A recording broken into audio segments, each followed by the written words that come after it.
Hi there, these comments are for MA, and this is Michael from BetterTOEFLScores.com, and you did my pronunciation pre-test, and not any pre-test, you did the second one. This is the most difficult one that I have. Let's take a look at this one. So this is the pre-test for syllable division, grammatical word endings, word stress, sentence rhythm, intonation, thought groups, and blending.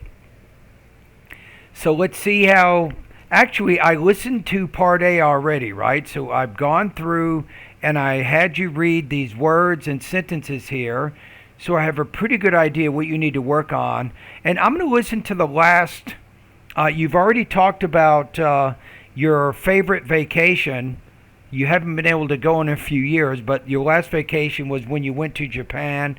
You talk about your favorite hobby of cooking, and right now you're talking about your favorite hobby. No, you're talking about one thing you'd like to change in your country, which is the education. I'd like to change the English education in my country if Okay. possible. I was born and raised in Japan and learned English as a mandatory subject at school from Okay. the age of 12 to 18. Right. Notice it's you kind of from the age of 12 until 18. You're not blending those words within those thought groups. It's from the age of 12 until 18. So you have to work on blending those words together, especially the grammatical words. We call those function words.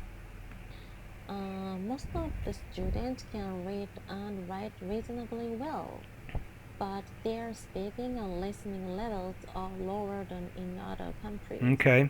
This is because they learn English for university entrance exams, so they don't develop the ability to communicate with others. So, when I moved to the US, I was astonished at how limited my English skills were. At the same time, I felt that what I had studied so far was useless here, since I couldn't even have simple conversations in English. Therefore, I believe that since students have the opportunity to learn English for 6 years, they should be educated in such a way that they can actually use it. To communicate, right? That's what you're trying to say there.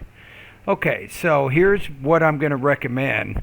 And I'm not really going to worry about giving you an intelligibility score on this. I'm going to wait until you get to the post test.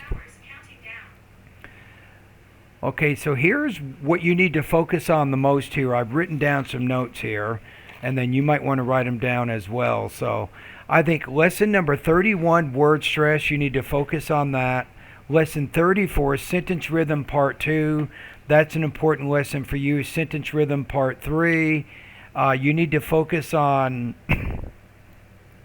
36, 37, 38, 39, and 40. So this basically means you need to really pay attention and practice all these lessons that deal with the intonation patterns of American English. Remember that Japan or Japanese has more of a monotone type language, right? In English, we vary our tones a little bit more, so it's okay. It makes sense that you would have trouble in those areas. And then last but not least, you need a lot of practice here.